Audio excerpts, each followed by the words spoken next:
you. And some noticed already that in the previous lecture at the very end I made a mistake stating what this equivariance means. It means that. So somehow it has to involve the representation, of course, not just the action on G. So that's just, if you do notes, then correct this. All right, we'll continue a little bit now with cohomology, and for the fifth lecture I want to do an application of higher property T, and we will use extensions and somehow a concrete meaning of H2. So I want to somehow discuss low cohomology or cohomology in low degrees. To do that, let's look at the complex computing.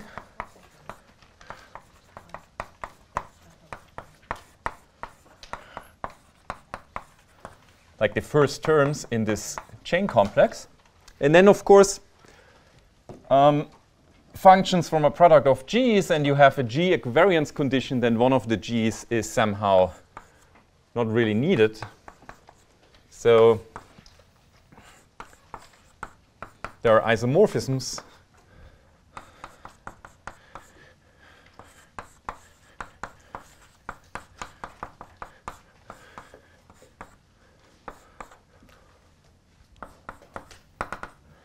and the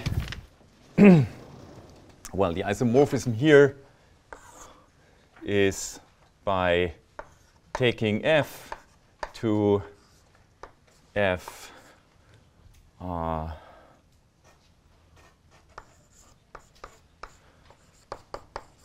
1G, and here it's similar. You take F to G1, G2 goes to 1, G1, G1 times G2. I mean, there are several ways you can somehow do this isomorphism. And now you can figure out how this differential that we had here looks like in this picture. And of course, this is something you do at home, and I did it at home. This is not something you want to do now, but somehow if you write it down, let me write it down.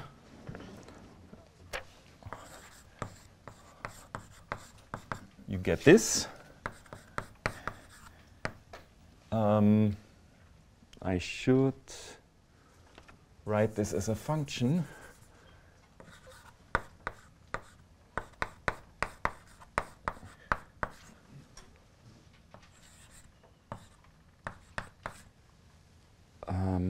Right, this is a function in 1G. Excuse me, Professor. Student. Do you think the diagonal action is? The diagonal action on these here is just G acting on G1, comma G2 is G, G1, G, G2. Yeah, let me write it like this, maybe.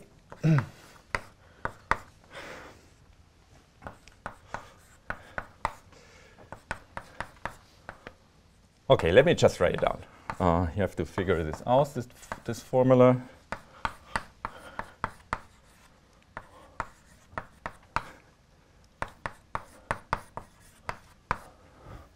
And maybe one more.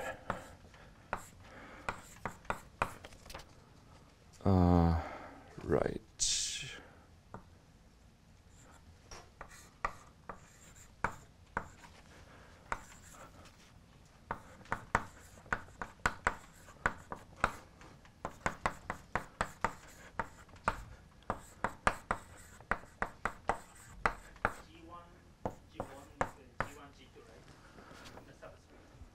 Here?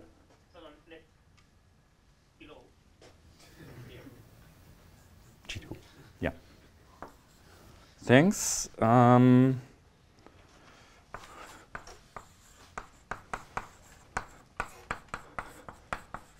Okay, let me get over with this. There is some formula. All right. So, okay. But if you have, let's say, the trivial representation, right? So if you look at R or C, if you want, so the trivial representation where G acts trivially, this is H pi, then you see that this is 0. So the image of the differential is 0. And if you look at this, this doesn't do anything. And this just means that this is a homomorphism to R. So what you see in degree 1, at least for the trivial representation from these two formulas, is that these are just the homomorphisms. And again, property T group, we know compact abelianization, so this would be 0. But actually more is true. What about H2 and the meaning of H2? So for H2, there's a relation to extensions. And so let's look at the following. Given G, and G is now discrete. Maybe I should call it gamma, but let me stick with G. Everything is about discrete groups now, although you can do it. But don't worry. It's OK to stick with discrete now. And we have an abelian G module A. So it's just an abelian group A. And you have a G action on it. Then you can consider an extension of groups. So can look at groups that have here in the kernel your group A. And here as a quotient, you have your given group G. Let's call this I, and this projection Mac P. So you look at group extensions like that. Of course, there's always a group extension that you can form if you have a G action on this A, and this is the semi-direct product, right? That's one case. But if you're interested in somehow all the group extensions up to a certain equivalence relation, then the second cohomology actually helps. And to explain this relationship, let's take a section here. So if you have a semi-direct product, you actually have a section which is a homomorphism. In general, you take a section of this, which is just set theoretic. It's not a homomorphism, but you can do that. Just choosing pre-images. And now, yeah, and you can also do it such that S1 is mapped, such that the unit element is mapped to a unit element. And then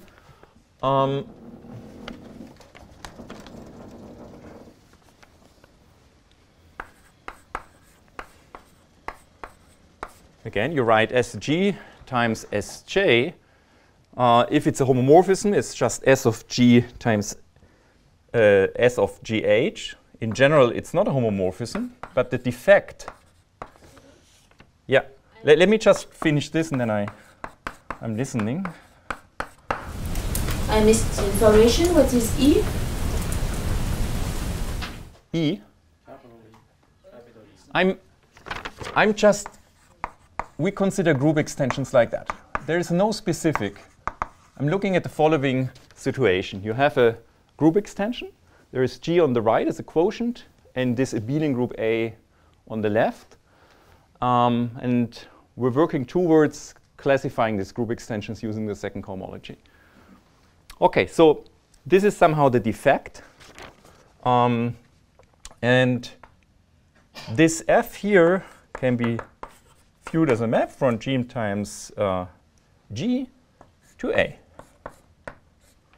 Right? And now you check that this map satisfies this relation up there.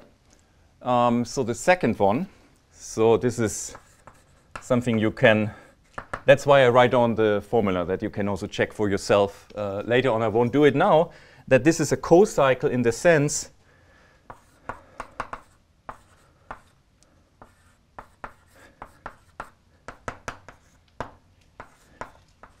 what was it? Sorry, D tilde 1 more detailed are 2? I'm confused now about the 2. It should be 2, yeah. Thanks. So this is something you can just check by a calculation. So you get, in particular, by looking at, so this is a co-cycle in second cohomology, you get a class in second cohomology. Which second cohomology? Cohomology of G with coefficients in A. Yes? Group extension assumes that the sequence is exact? Yes.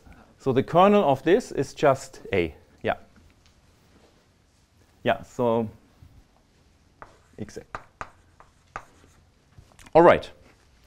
So you get an element, and actually there is a theorem that you find, for example, in Brown's book on cohomology of groups, that the equivalence classes of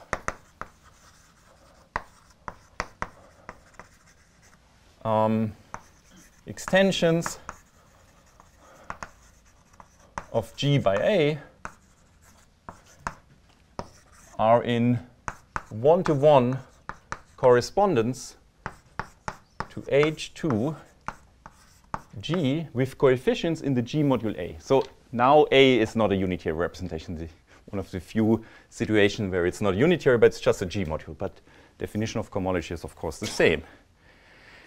And the 0 here would correspond to the semi-direct product. To the situation where this S is actually a homomorphism, or can be chosen as a homomorphism, and then this would be trivial.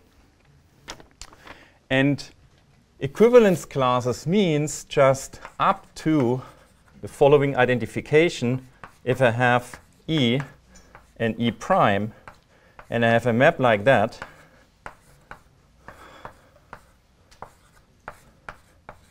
such that this commutes, then I would consider these two extensions as the same thing. And this is automatically then an isomorphism of groups. Why would this be a semi-direct product? Like I could just take the direct product, and that should be the 0 element. But okay, part of the datum. So if you take a direct product, then the action would be trivial on A. Somehow part of the datum is that you also have this action of G on H as part of the datum. Yeah.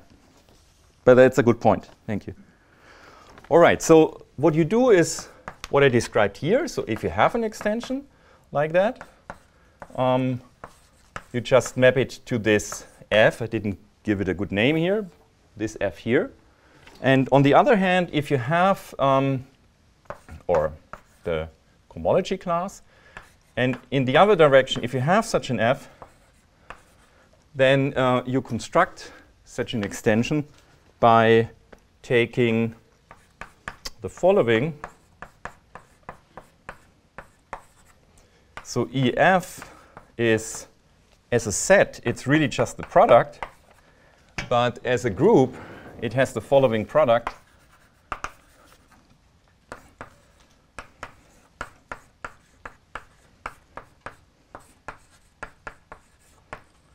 So here, this is the action on A.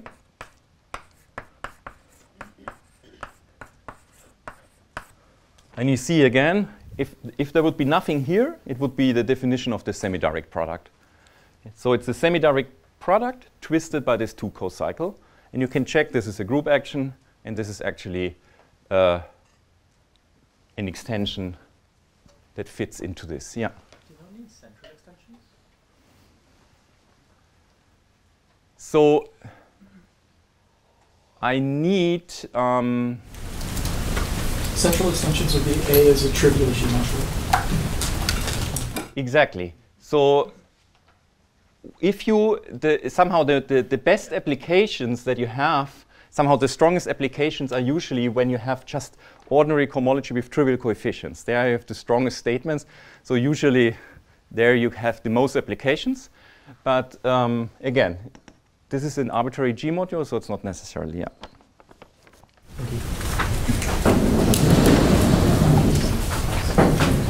All right. So you can classify this, but you can actually also classify, and this is a direct corollary of this, can also classify or study lifting problems. And this will be something that we will apply. So the lifting problem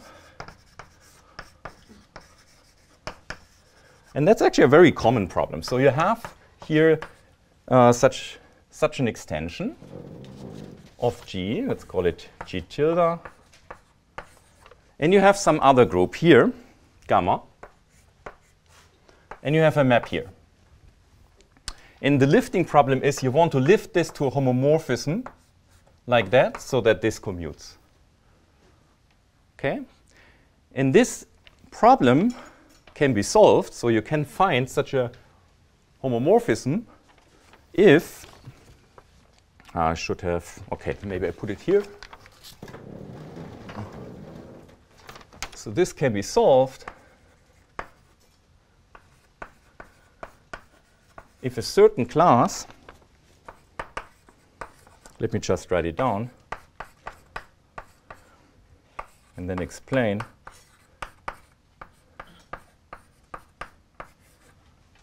Is 0 in the second cohomology of G with A coefficients. So what is this? So this is an extension that I will describe to you now. And this extension defines an element in H2. And if this is 0, then I can find such a homomorphism. And the extension that you see here is just, I pull back this extension to an extension of gamma via this map.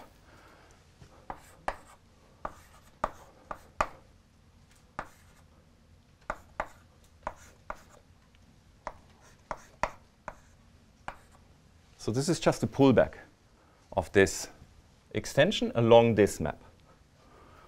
So this is the subgroup of the product of pairs that map to the same element in G under this map and under this map. Now, why is that so? Well, if this is 0, so if you find, which means you can find a section here, if this is 0, but if you find a section here,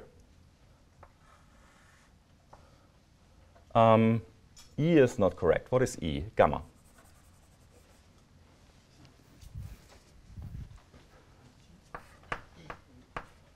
There are many things that are not correct here, but we're getting there. So please jump in. So I pull this back. I have this extension. If this is 0, then I can find this extension. Why can I find it? Well, because if this is 0, I find a section here. And then I can just follow this section, compose it with the projection or with the map to G tilde. And now it's easy to check that going this section, going to G tilde, this is exactly a homomorphism here that makes this triangle commute. So we can not only study extensions, we can also study lifting problems using obstructions in second cohomology. And again, in the 5th lecture, we'll have an application where we will exploit exactly this. Yeah. So when you say the lifting problem, you mean you take G and G tilde and you just won't find the lift? Right. So everything that's not dashed is given in this situation. And I want to find a homomorphism such that this commutes. The action of gamma on A is by how are we viewing A? So here is somehow, what is the question here? Like when we looked at H2 of gamma A, we're viewing. That's via, that's via this and then the action on A. Yeah, exactly.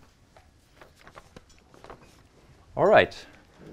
So that's somehow for at least specific situations the meaning or the group theoretic meaning of second cohomology. For the higher cohomology, we don't have such a nice picture in general.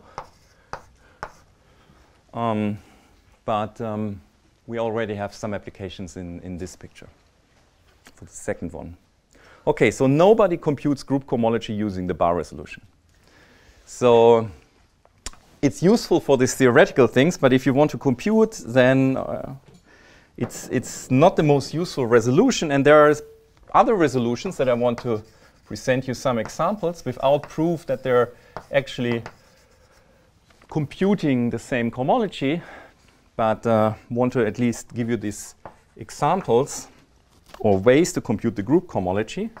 So here is a situation that is usually used to compute something. So you have a proper action on a simplicial complex or a CW complex would be enough. And the action is, if you want a simplicial action or an action permuting the cells. And let's say this complex X is contractible.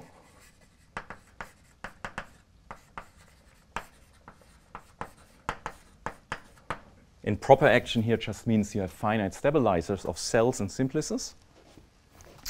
Then we can compute our group cohomology using somehow the simplicial chain complex of this X. So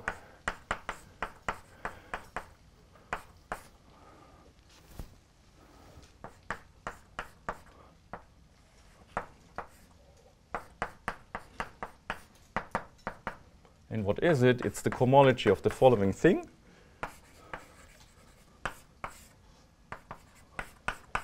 So here you take what you want, either a simplicial chain complex. If it's a simplicial complex, you can take the cell load chain complex. If it's a CW complex, the action of gamma still gives you an action on these chain groups. And you can look at the gamma equivariant maps. And this is still a chain complex. You take its cohomology. So this is one situation. Of course, here you could rewrite this also as just gamma equivariant maps from the set of simplices in this dimension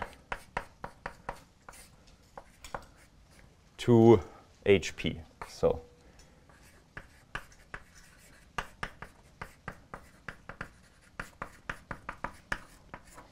right. Don't we need to assume that action is also free? Proper is enough, because somehow implicit in this, I wrote it as a unitary representations, coefficients in unitary representations. So we are actually working over a field, over R or over C, and therefore proper is enough. If you do this here for like just a C, then you should have a free action. Yeah, thanks.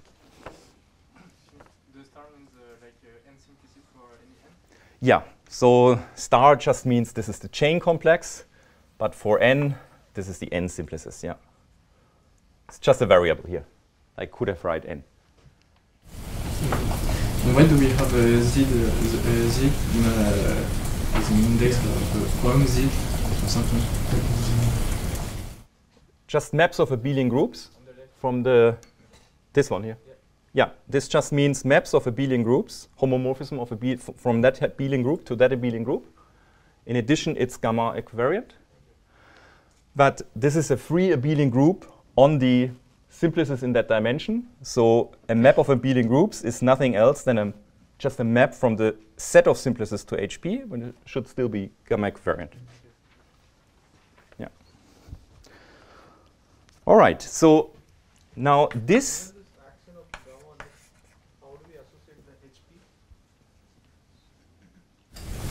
Say again?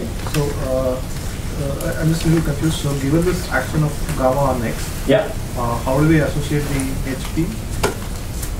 So the HP and the this is what I wrote here. Somehow comes back to this. What does this equivariance really mean? It means that if you apply your map F in this chain complex to a translated simplex, then it's the same as F applied to this simplex. And then you apply the unitary representation. Okay, so somehow in this notation that I'm looking at gamma equivariant maps, I implicitly use the gamma action on this HP.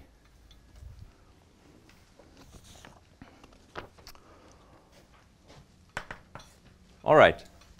So a particularly nice situation is when you have a space like that, which also is either co-compact or a little less, but still good enough. It has finite or co-compact scalata. So if gamma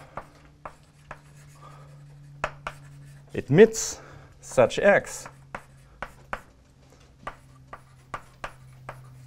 such that each xn is, and xn means now the n skeleton of this space, and you still have the gamma action here. And if that is co-compact, then I call the group F infinity, such that each xn is co-compact. We say that gamma is, or has type F infinity. So a certain finiteness condition. You could also say if it's only co-compact up to the n skeleton, you could, this is defined as property Fn, and then F1 means finite generation, F2 means finite presentation by a little argument, and this is kind of a higher finiteness condition. And many groups satisfy this. So many groups, all these lattices and semi-simple Lie groups will have this property. Hyperbolic groups will have this property. So this is not a very restrictive assumption for the groups we're really interested in. Sorry, co-compact means if we crush the n skeleton, then the result is compact? The gamma quotient, yeah. So there are only, another way to say it, there are only finitely many gamma orbits of n simplices for each n. There might be infinitely many dimensions. I'm not saying it must be infinite dimensional, but at least for each n, only finitely many gamma orbits of cells. Yeah. And this is a very important assumption. Why? Because if we have a unitary representation, then this becomes not just a chain complex of topological modules, but it becomes a Hilbert chain complex. So here's an important remark. If gamma has F infinity, then the cohomology in representations, in unitary representations, can be computed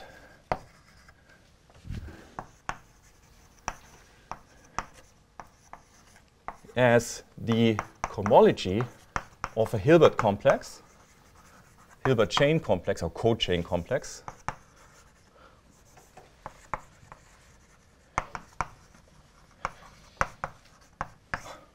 What do I mean by that?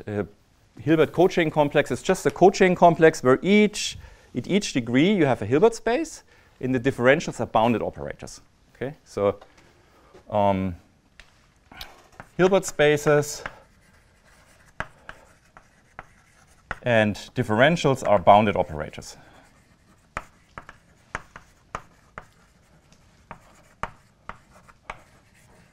Why is that? Well, let's look at this.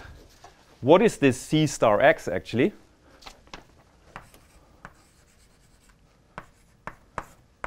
Or let's look at degree n.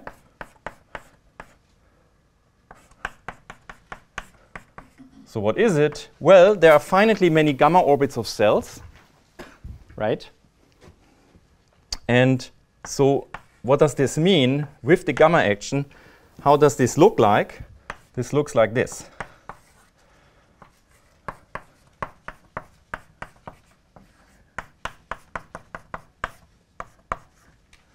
And here I go over the set of representatives of the gamma orbits of the n simplices. And this is the stabilizer of this simplex.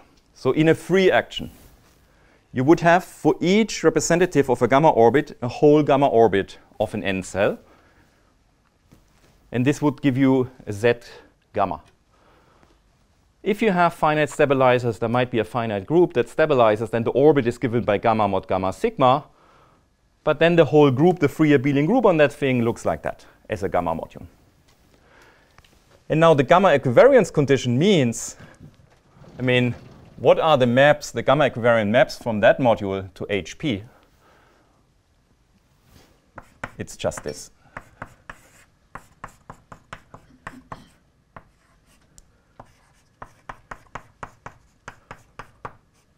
Right? The gamma equivariance, it eats this gamma. It doesn't, you don't have the full HP because you might have the stabilizer. It goes to the gamma sigma fixed points of this representation. And for each representative of the finitely many orbits, you have one Hilbert space here. So it's a finite direct sum of Hilbert spaces. It's a Hilbert space. And the differentials are also bounded. It's easy to check. Sorry, asking a similar question as before, but so this F infinity is even weaker than the, say, the F infinity in Brown's book because you allow the stabilizer, or not? It's equivalent, but it requires an argument which is non-trivial. It's equivalent. Yeah, you can blow up the finite stabilizers without hurting the F infinity. Yeah, it's equivalent. Right, okay, so, and this is something you don't have that in general. It's very powerful that you can compute the group cohomology with unitary coefficients from a Hilbert chain complex. It's not a general thing. In general, you only have this topological chain complex, which is a Fréchet chain complex, but F infinity gives you that. Okay. Let's see, where are we?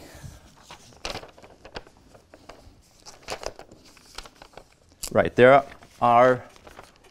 was an A, so there is a B.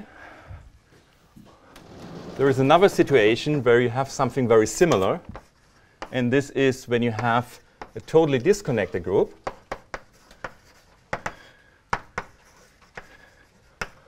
And the thing is that totally disconnected groups also have nice simplicial actions on simplicial chain complexes. Sorry, on simplicial complexes, not chain complexes. An example is if you have a group, an example you should think of is something like SLN QP acting on its Brunner-Titz building. That would be such an example to have in mind.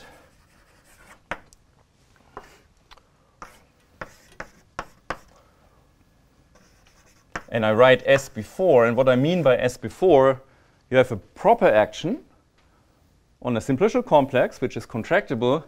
The only thing about proper in this context, it means slightly different. It means not just compact stabilizers, but actually compact open stabilizers.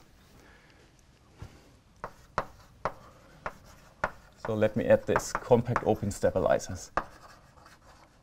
And in this situation, you can basically write down the same thing. The orbits would look like G mod the compact open stabilizer of that cell. G mod a compact open subgroup is still something discrete, so the topology somehow vanishes at this point. And you have the same complex or a similar construction as before. And you can compute the cohomology, the continuous cohomology,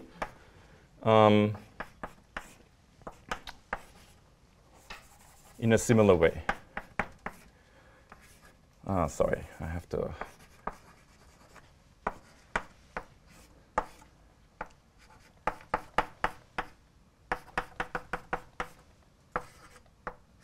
So it's the same thing.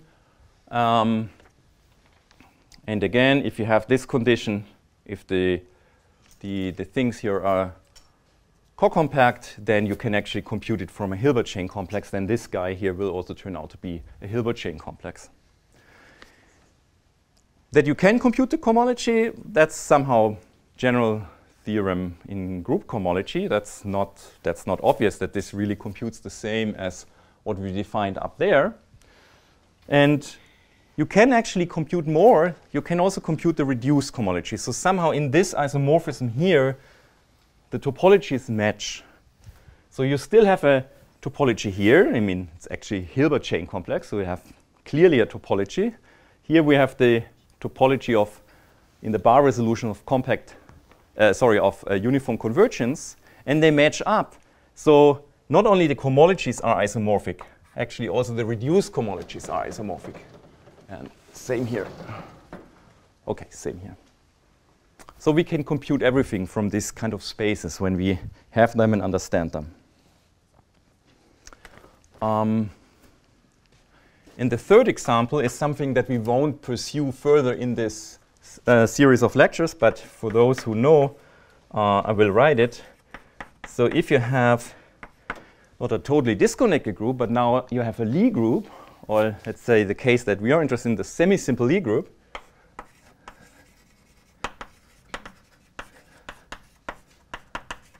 then there's also a way to compute this from something which is called the Lie algebra cohomology, the GK Lie algebra cohomology.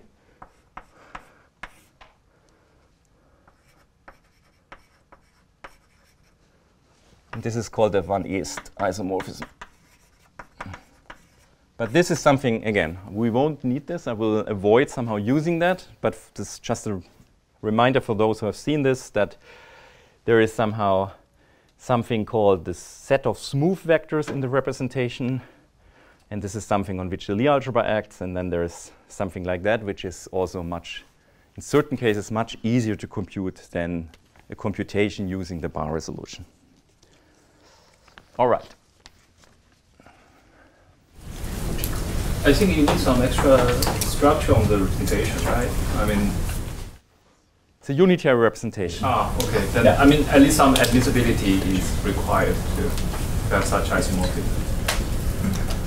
Right.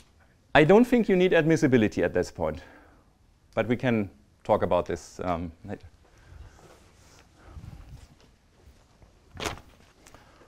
All right. Now, let me talk about a way to express the cohomology in these examples where you can somehow use a Hilbert chain complex to compute the cohomology. And this is, I would call it the baby Hodge-de-Rham theorem, because there's also a Hodge-de-Rham theorem which is much more complicated at using differential forms. But here is a particularly easy situation. So if you have a Hilbert chain complex,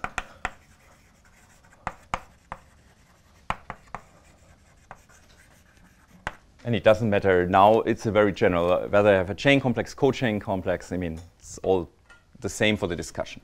But you have a Hilbert chain complex. Differentials are bounded operators, and then you can define in each degree a Laplace operator. What is it? Well, it's just d star plus d star d, which is an operator acting on Cp. So what do you see here? D is the differential in that degree. I mean, I usually avoid writing in subscript where we are in which degree because I mess it up. It's the appropriate degree. And d star is the adjoint, right? So when I have, if I write it as a chain complex, then the differential would go from, it would lower the degree. But these are two Hilbert spaces, so there's an adjoint operator, which goes up. So I go up and I go down in the degree, so I stay in the same degree, and here in the other order, so I act on Cp. This is somehow the analog of the Laplace operator that you know maybe for differential forms or in these smooth situations. So let's look at an example to make it a bit more concrete, a very easy example. Let's look at a finite graph. Let's orient the edges. And we're looking at a very easy Hilbert chain complex, namely a chain complex of finite dimensional R vector spaces. So finite dimensional Hilbert spaces if you want, which is just the chain complex of this finite graph, this one-dimensional complex. So there's not much, right? So there is Z0, which is just the free abelian group over the vertices.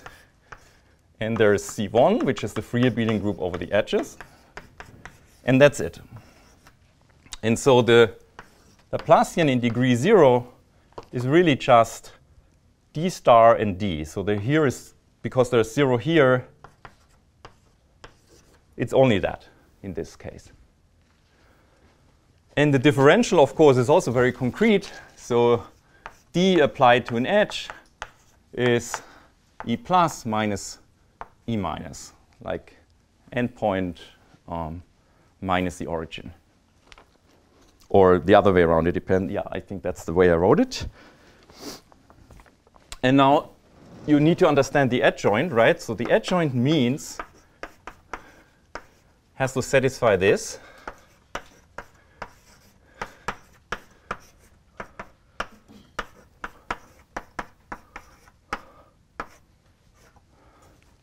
And it's easy to see that this formula does the job.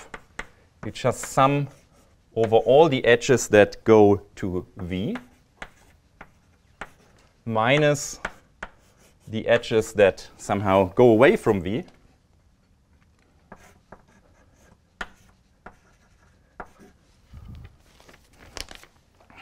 And okay, and if you apply this formula with respect to a fixed edge E, maybe I should call it now E prime, you will see it does satisfy exactly this relation that you have an equality here. And now the Laplace operator looks like this. Laplace operator applied to a vertex is d star v, so it's I apply d to all those.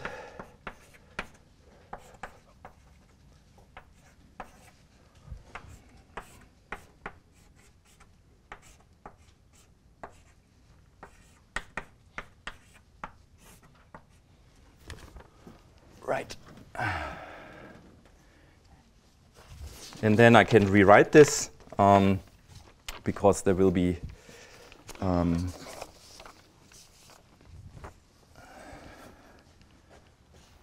so here, now I wonder, is E plus is V or the other one? Let's say E plus is here V. So we have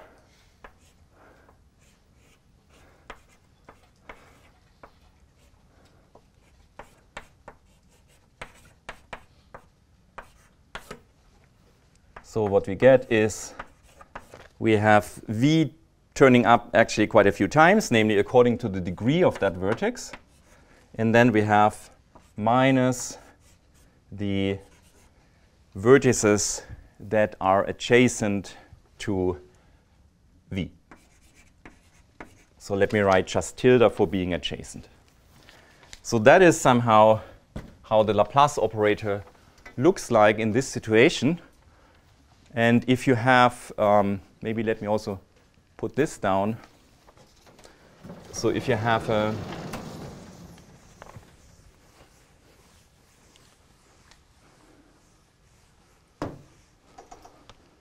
K-regular graph, then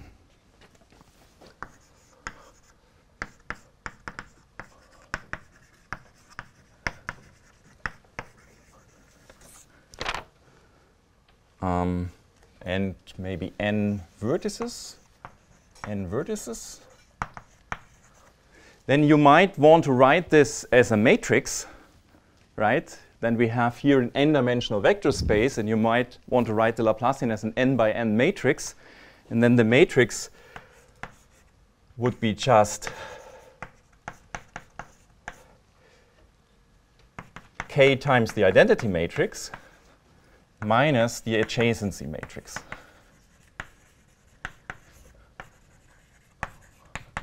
Which is the matrix that has an entry 1 if two vertices are adjacent, otherwise only zeros. And that's a formula that I hope I get to that when we prove property T for SLNQP that you should remember somehow. All right. So it doesn't matter the orientation. It doesn't matter. No. All right. Now let's see. Time is precious. There is this baby Hodge-de-Rham, which is actually so easy that you can prove it in a few minutes. So I look at my time and I will skip it. But the theorem is just that the kernel of the Laplace operator in that degree that you're looking at computes the reduced cohomology in that degree. Now, if you look at the kernel of the Laplace operator, from that formula up there, this is a positive operator, and it's easy to check for yourself. The kernel of the Laplace operator is really the kernel of D intersected the kernel of D star. Right? Because somehow if you apply this to something, and you look at this scalar product, then it's really just this. Bringing somehow the adjoint relation, the thing to the other side, it's really just this. So it's really just the sum of the norms of dx and d star x. And this shows immediately the kernel is just the intersection of the kernels of d and d star. So this is just a comment here. It's almost the proof. So in particular, these elements, which are called harmonic cycles, they are cycles. And so you have a natural map to the homology and therefore also to the reduced homology. And the theorem is this is actually an isomorphism. And that's 2 more lines, very, very brief, to show that this is an isomorphism. So we can compute somehow the reduced cohomology, kernel divided by closure, by these so-called harmonic cycles, the kernel of Laplacian. I formulate it now as chain complex. If you do co-chain complex, it's just the same. So when we do have a Hilbert chain complex, then this is something we can do. Now, let's come back to reduced versus non-reduced, because here we have reduced cohomology, but in general, we're interested in the cohomology itself, or homology, not in the reduced one. So here is a way to somehow relate the two.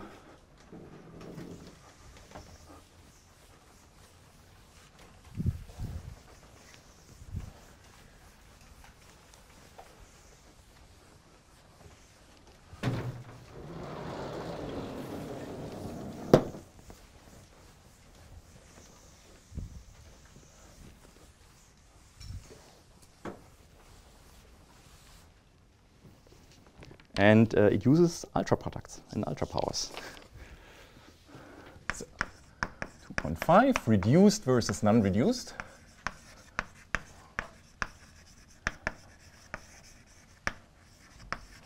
So this is a lemma that somehow Uri and I needed to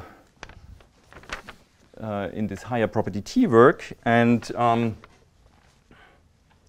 let me refer to this whole use of this as the ultra power trick or method. And the ultra power, or the use of ultra powers in property T, is something that is it's not new to us. It's something that's there from very early on by many people. I think in this particular form, it's not stated anywhere, but it's very much in the spirit somehow of previous work. So let me formulate it in an abstract way with Hilbert chain or co-chain complexes. So C star is a Hilbert complex.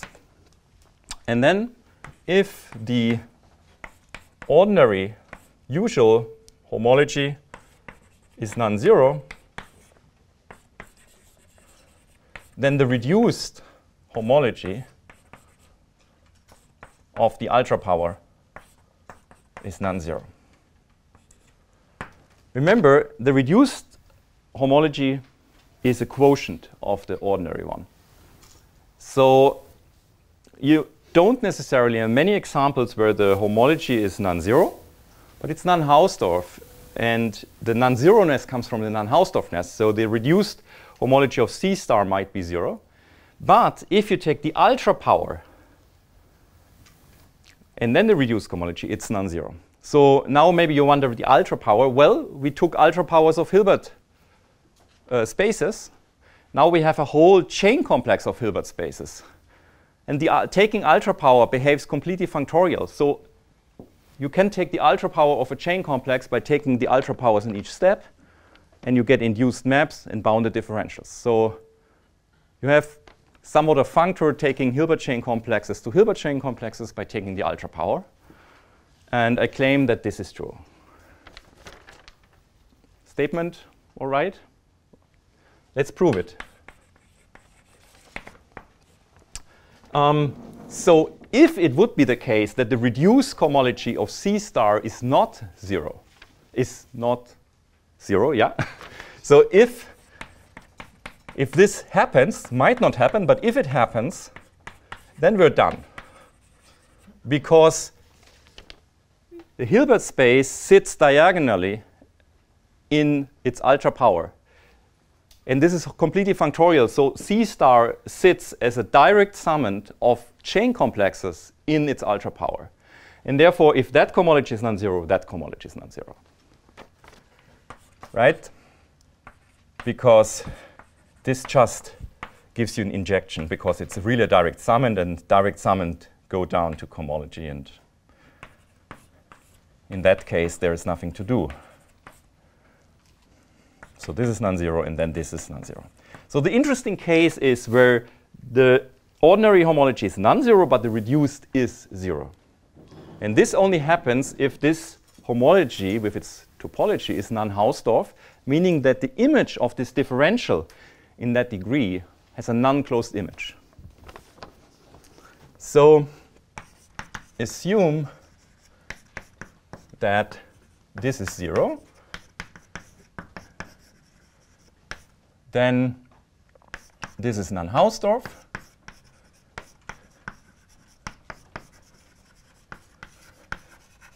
And equivalently, this means that the image of the differential in Cn is non-closed.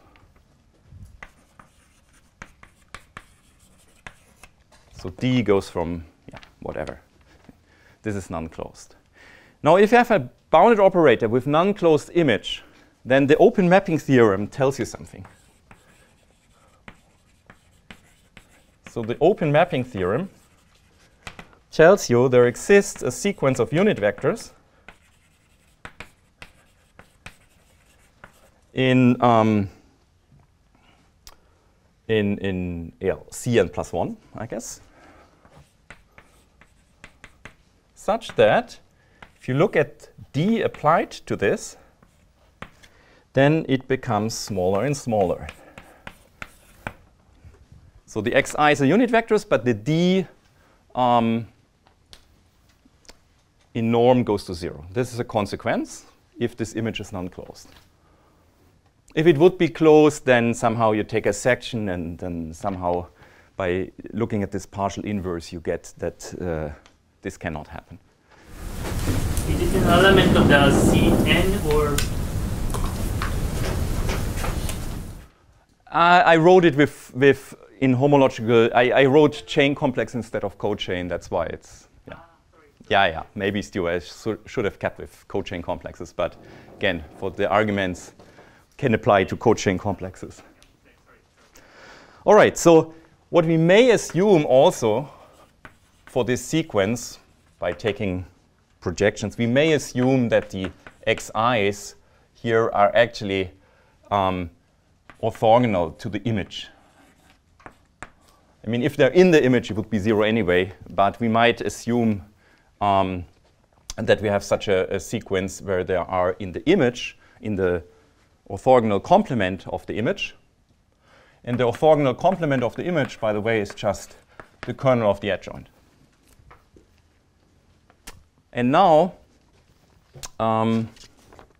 this means that if you look at this guy, you look at this sequence in the ultra product of Cn, right? Viewed as an element. It's a unit vector in the ultra product.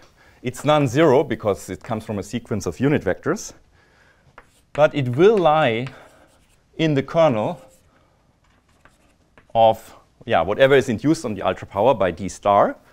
And because of that, it will also lie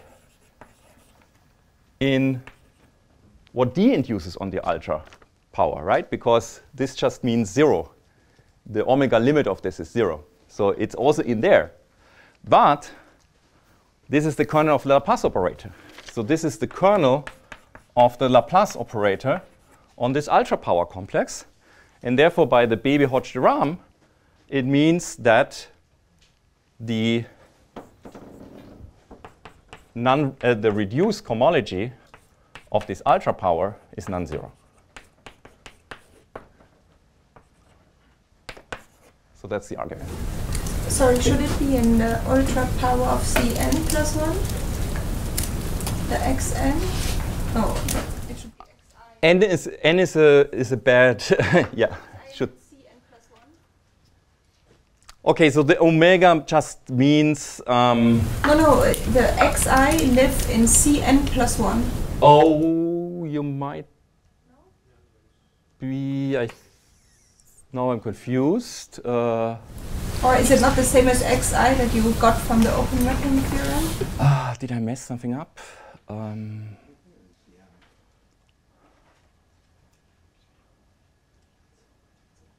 No, it's in.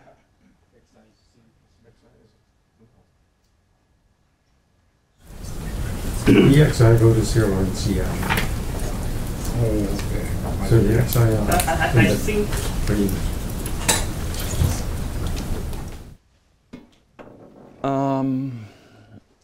I mean, here it should be the same, definitely, but now I'm. You want the So the xi's lie in Cn plus 1, yeah. I mean, I'm already confused. What should, like, the kernel of D and the kernel of D star, they do not lie in the same Hilbert space, no? Or I don't know what a Hilbert chain complex is, I think. They're in different degrees, and when he writes that intersection, there's degree shift between the D and the D star. It's a different. No. Wait a second. Like a It's a different. Those two are different degrees, because otherwise they They're can't different intersect. No, but they. I mean, okay. So as far as I see my problem that I have a Cn plus 1 here, but somehow D star and D here, they have the same domain. That's correct. They have the same domain, which means that if you actually kept track of your degree index, they would be different indices. It's not the star. Okay, yeah, that's why I never keep track of the indices. But somehow, I have now the. Do I have now the Laplacian in the right degree or in the wrong degree? That's why I'm puzzling now. Flip But it. you want to be in the end, right? Yeah. Use the fact that D star has almost kernel if D has almost kernel. I hate that. It's another exercise. Yeah. Okay, let me. I'll. The exercises start soon, so can you figure out the exercises? Yeah, the exercises make sense of that. Let me think of that. Sorry for messing this up. And now it probably killed my time. Let me just see whether there's one more thing I want to say.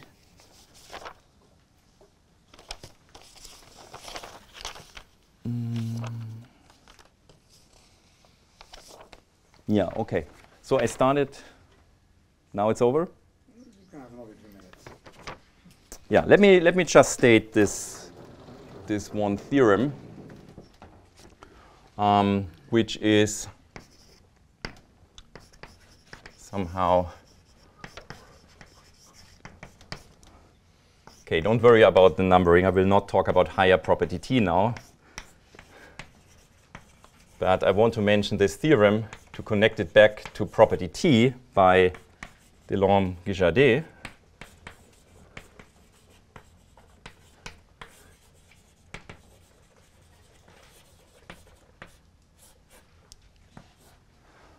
Which relates the vanishing of the first cohomology to property T. So and actually there is a part which is due to Shalom. Let me put this in one statement. So compactly generated group, and then we have that G has T if and only if H1 vanishes for every unitary representation.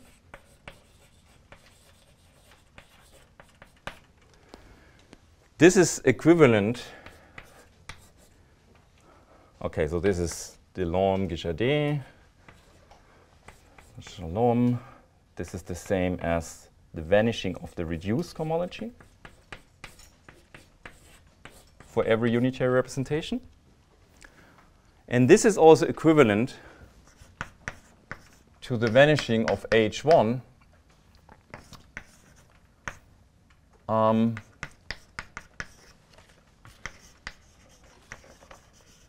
for every P with no invariant vectors. So you don't have to test somehow representations with invariant vectors for this characterization. And let me just say that the thing that's somehow easy here, which is not theorem, is this last part. I mean, one part is trivial and the other part. So if you only have this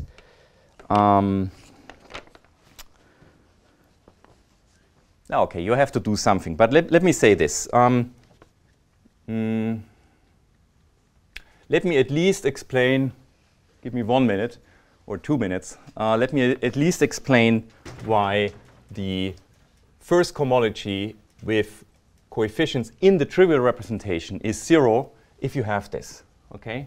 If you have this vanishing for representations without invariance, why do you have vanishing of the cohomology with the trivial representation? So suppose that you have this, and now suppose by contradiction that the trivial representation gives you something non-zero. Okay? Then we've seen that the meaning of this is homomorphisms well, G or R, we studied it with R. But this means, if this is non-zero, then it means that G surjects onto a non-compact abelian group.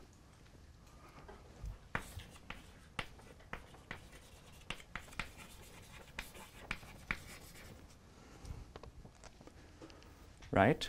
And now you can, we did this before, you can look at the regular representation here, compose it with this projection, you get a unitary representation of G, and this representation has no invariant vectors because this group is not compact. So let's call, I don't know, this representation rho. Rho has no invariance.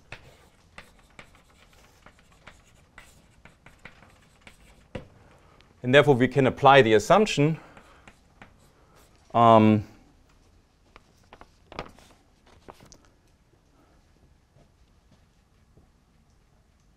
sorry, I want to, what do I want to say?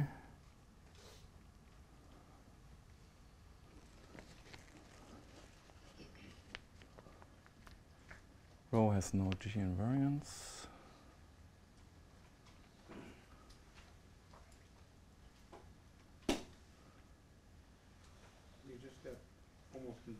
No, I want, right, I want to say, what I wanted to say is I have now, and we've seen this before in the discussion of amenability, we have almost invariant vectors, exactly.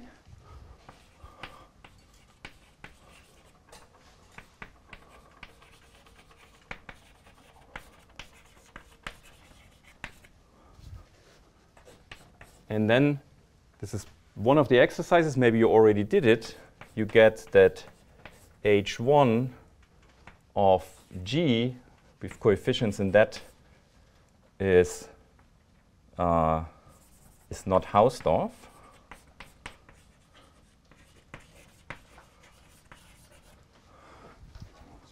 And it's not 0.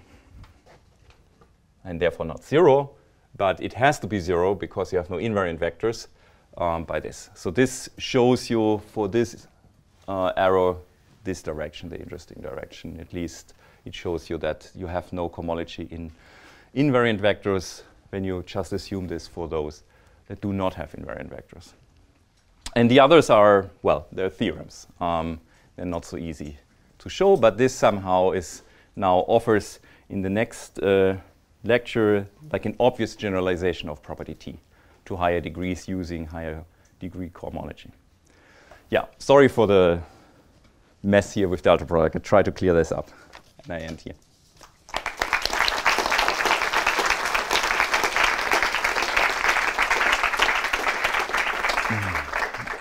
Are there questions for Roman? Other than about that, you're not allowed to ask about that. That's on the exercise now. Yeah, or you might ask Michael somewhere. I think he saw what I messed up.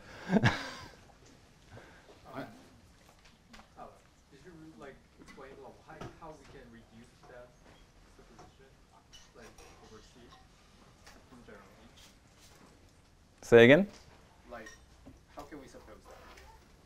By contradiction. I want to show that it's 0. Okay. Yes. And okay, then you. I assume that it, and I suppose the negation, yes. And then we do this, and then we get that this is non-zero, but it should be 0 by the assumption. We're assuming this, yes. And I want to show this, that this is 0. I assume the contrary, and then I get that this cohomology, which should be 0 according to the assumption, is non-zero. It's non-Hausdorff, so in particular it's non-zero. What is your pi when you write C? This is rho. Rho is the representation I get from composing the projection with the regular representation of the abelianization. Okay, so you're constructing like pi without any invariant vector, both h1 is. Yeah, right. I'm saying this is not Hausdorff. This error is on the exercise sheet. Okay. And that, in particular, then, yeah. Maybe a conclusion that G abelian sets out complex numbers. Using that. You can also, yeah. Not clear? Okay, you can ask me now. I'm going to offer a historical disagreement. I know what you're... Well, I have many historical disagreements, but I'll offer you one. When you say that ultra powers have been used in the study of property T forever, I believe they were introduced by 2 teams at the same time, and maybe it's not such a big deal, but because one of the teams was myself and Mark Lewis, yes, I remember the day, the day I noticed that this was useful. I remember which day it is and who the lecture it was in.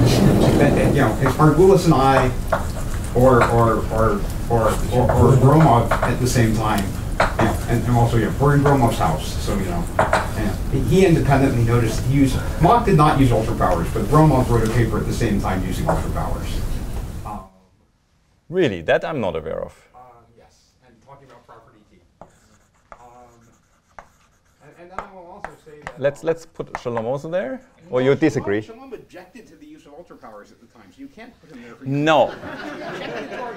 You objected quite vehemently to our using them. Okay. You can't give him credit for that. But wait a second. But by limit arguments, okay? There are other ways to construct limit representations. If you want to put other names for limit arguments, then you also have to add Korriver and Shane, because both Mach and Korriver and Shane predate Shalom by a lot. The historical argument order is Mach and Korriver Shane at roughly the same time, then Shalom, then Margulis and I and Gromov at the same time. And the limit arguments are all very different in different places, and yeah, I mean they can be converted to ultra power. You can go back and forth a little bit. And that Margulis and I knew. And I'll argue if you show me the next part. I'll offer you one more argument, which is that this Delorme-Guichardet Shalom theorem. Yeah. There's only one direction of one implication that's non-trivial if you think with ultra powers. Everything else is trivial. Oh, we will prove in the beginning of next lecture how to do it in arbitrary degrees, and it's like 3 lines. Three lines assuming. Assuming you get that, yeah. Assuming you get that right. Yeah. No, it's all very easy once you have ultra powers except one thing. Yeah. Yeah. Shalom definitely didn't think it was easy, and he didn't like ultra powers because they made arguments. No, but okay, no. But now I have to disagree a little bit because Shalom does it for locally compact groups, and somehow if you do the ultra power thing for locally compact groups, you have this annoying smoothing, which makes the argument also a bit more complicated. And the continuity argument he does with the limit argument. So for discrete groups, I completely agree. For locally compact, also the ultra power argument has some technical and annoying details. Margulis and I worked this out completely in Shalom for everything Shalom did, and it's still easier than what Shalom did. Okay, I'll who am I to contradict this?